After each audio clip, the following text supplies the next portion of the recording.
चित्तौड़गढ़ भारत के विशालतम किलों में से एक है। चित्तौड़ का किला मेवाड़ की राजधानी के नाम से जाना जाता है। एक लोक कथा के अनुसार इस किले का निर्माण मौर्य ने 7वीं शताब्दी के दौरान किया था। ये शानदार संरचना 180 मीटर ऊंची पहाड़ी पर स्थित है और लगभग 700 एकड़ के क्षेत्र में फैली हुई है। ये वास्तुकला प्रवीणता का एक प्रतीक है जो कई विध्वंसों के बाद भी बचा हुआ है। 12वीं और 13वीं सदी में दिल्ली के सिंहासन पर दिल्ली सल्तनत का राज था। सुल्तान ने अपनी शक्ति बढ़ाने के लिए कई बार मेवाड़ पर आक्रमण किया। इन आक्रमणों में से एक आक्रमण अलाउद्दीन खिलजी ने सुंदर रानी पद्मिनी पद्मावती को पाने के लिए किया था। रानी पद्मिनी के पिता गंधर्व सेन सिंहल प्रांत के राजा थे। रानी पद्मिनी बहुत सुंदर थी और बड़ी होने पर उनके पिता ने उनका स्वयंवर आयोजित किया। राजा रावल रतन सिंह पहले से ही शादीशुदा थे।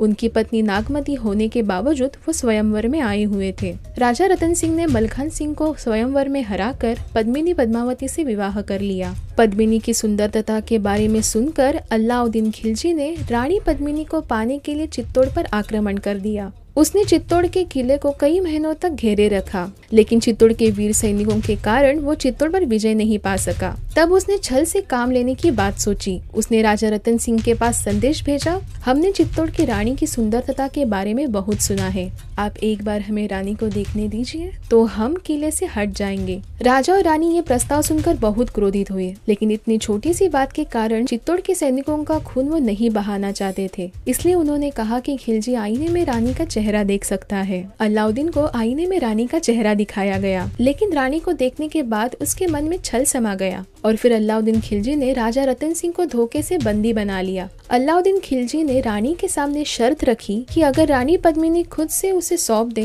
तो वो राजा रतन को छोड़ देगा। रानी ने खिलजी को कहा कि वो अपनी 700 दासियों के साथ खिलजी के सामने आने से पहले अपने पति को एक बार मिलना चाहती है। खिलजी ने रानी का ये प्रस्ताव स्वीकार कर लिया। अगले दिन सुबह भोर होते ही रानी ने 700 पालकियों में राजपूत सैनिकों को बिठाया और पालकी उठाने का काम भी उन्होंने वीर सैनिकों से करवाया। अलाउद्दीन खिलजी के शिविर के पास पहुंचने पर सभी वीर सैनिक यवन सेना पर टूट पड़े और रानी ने राजा रतन सिंह को आजाद करवा लिया। जब सुल्तान को पता चला कि उसकी योजना नाकाम हो गई, तब सुल्तान ने गुस्से में आकर अपनी सेना को चित्तौड़ पर आक्रमण करने का आदेश दिया। उसके बाद रानी पद्मिनी ने जौहर करने का निश्चय किया। रानी के साथ बाकी वीरांगनाओं ने भी जौहर करने का निश्चय किया।